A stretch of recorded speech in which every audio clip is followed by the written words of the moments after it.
Ayan po mga kabida, isang magandang oras sa lahat. Welcome po sa aking channel. Kanina po sa Senado, nagkagulo ho mga kabida. Hindi lang po ito hong mga senador, kundi pati ito hong mga kagawad ho ng media, no? Dahil ho dito sa kumalat po na balita na meron daw resolution, ano, na ikinalat sa mga senador para ho suportahan po ito for the outright dismissal daw, ano, sa impeachment case laban ho kay Vice President Sara Duterte. At yung mga kagawad ho ng media napakakulit, ano? Kahit sino na lang pong mga senador po ang kanila pong tinanong patungkol ho dito, ano, mga kabida. Yung iba po todo tangge. Ang iba hindi ho nila alam, ano, mga kabida. Ito, pakinggan muna natin ito hong mga paliwanag po, ano, ng ilan sa mga senador po mga kabida. Senator Bato de la Rosa, Senator Bongo, at ito kong si Senator Chis Escudero. Narito po. Dismiss daw po. May nakita na kayong ganung reso, sir? Meron ba? Meron daw, sir. May kamakalat na po eh. May... Napinatay. Apo. Military? Apo. Confirm lang, sir, kung meron kumakalat. Cedric Castillo nga ang... Cedric, yung spokesperson ko po. So wala, sir. What do you think is the motive behind this? Walang ganong uri ng resolusyon na final o pending sa Senado sa ngayon.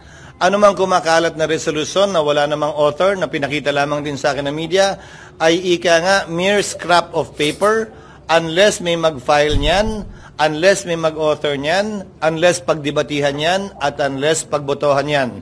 As of last night, even this morning, tinanong ko dahil sa mga katanungan ng media, wala pong ganyang uri o parehong resolusyon na i-final o inihain sa Senado sa ngayon. Kaya wala kaming aaksonang resolusyon pareho o kaugnay o malapit sa lumalabas ngayon. Ayun po, todo tanggi po sila, mga kabida. Hindi raw totoo. Okay, ito hong resolution na ito, ano? In fact, sa pahayag po, ano, ni Senator Chis Escudero, mariing itinanggi ho niya ito hong resolution na ito. Wala daw resolution na ganyan na umiikot, ano, sa mga senador po mga kabida. Okay? Now, itong nangyari po kanina, yung gulo po sa Senado, ano, nakaabot po ito mga kabida sa ilang mga miyembro po ng House of Representatives. Okay? At ito po, babasahin ko lang po sa inyo yung ilan po sa kanilang mga reactions, ano, patungkol ho sa kumalat na balita na meron pong resolution ito hong Senado po, ano, para patayin ito hong impeachment po mga kabida laban ho kay Vice President Sara Duterte. Ito po, una, babasahin ko lang po yung kanilang reaction, ano. Una po kay Representative Joel Chua ng Maynila, ano. For me, that's unconstitutional. They are violating their constitutional mandate. Mula naman kay Congresswoman Arlene Brosas, ano, ang sabi po niya dito, hindi tayo pumapayag dyan at hindi po katanggap-tanggap sa atin yan. Napakagarapal naman na gawin yan ng Senado sa ngayon. Ano?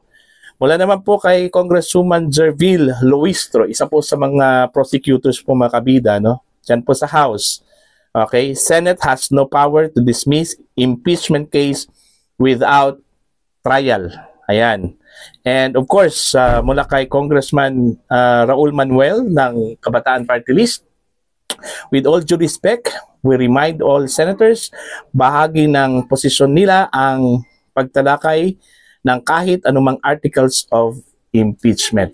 Ayun. So yun yung mga reactions, ilan po sa mga reactions po ng mga kongresista, mga kabida, no? Patungkol ho dito sa kumalat po na balita, meron pong nilulutong resolution, ano, ang mga senador para patayin ito hong impeachment laban ho kay Vice President Sara Duterte kahit hindi pa po nag-umpisa, no, ito hong impeachment trial, ano, mga kabida. Ngayong June 11 pa po, ano, hopefully mag-umpisa po ito kasi sa June 11 po ay nakatakdang basahin po itong articles of impeachment po mga kabida, no? Laban ho kay Vice President Sara Duterte. Pero ang problema ho dito, kung paano yan nila itutuloy. Kasi ho, napakagahol na po sa oras. Kasi ho, ang pagkakaalam ko nung una, sa 14 yung kanila pong Senate DA, ano? Yung kanilang adjournment, ano? Pero sa 12 pala, June 12, mga kabida. So wala na talagang panahon, okay, para ho ituloy po itong paglilitis, ano, mga kabida. So, yun po. Titingnan na lang po natin kung ito po ay madidismiss pagdating ho ng June 11. Baka meron pong twist na mangyayari po, ano, mga kabida. Although inaasahan po ng mga kongresista na pupunta ho sila doon ho sa Senado para basahin po itong articles of impeachment. Ipepresenta po nila ito mga kabida, no, sa Senado, ito hong articles of impeachment. Pero malay natin, baka meron pong twist na mangyayari po dyan, ano, baka po bago ho mag June 11, meron na pong twist na mangyayari po, ano, mga kabida. Abangan po natin, ang crucial po dyan, ito hong mula ngayon hanggang petsa 10 po, ano, ng Hunyo. Malalaman po natin kung meron bang mga movement dyan po sa Senado po mga kabida. Kasi ho, ang pagkakaalam po natin, parang determinado ata ito hong mga senador, ano, napatayin po itong impeachment trial po, ano, ni VP Sara. Kasi ho, unang-una, yun yung rason, yung time constraint mga kabida. Yun yung matinding kalaban po ng impeachment court, ano, ito hong time constraint.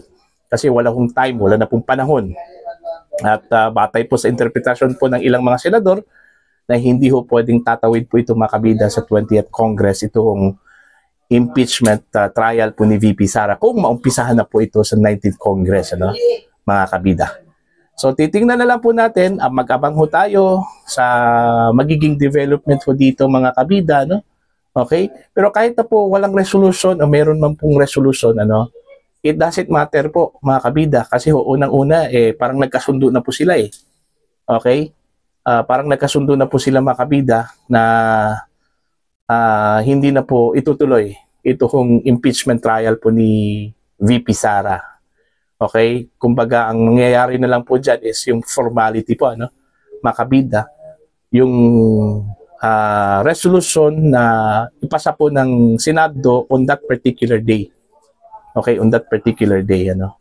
Petsa 11 po ng Hunyo. Okay?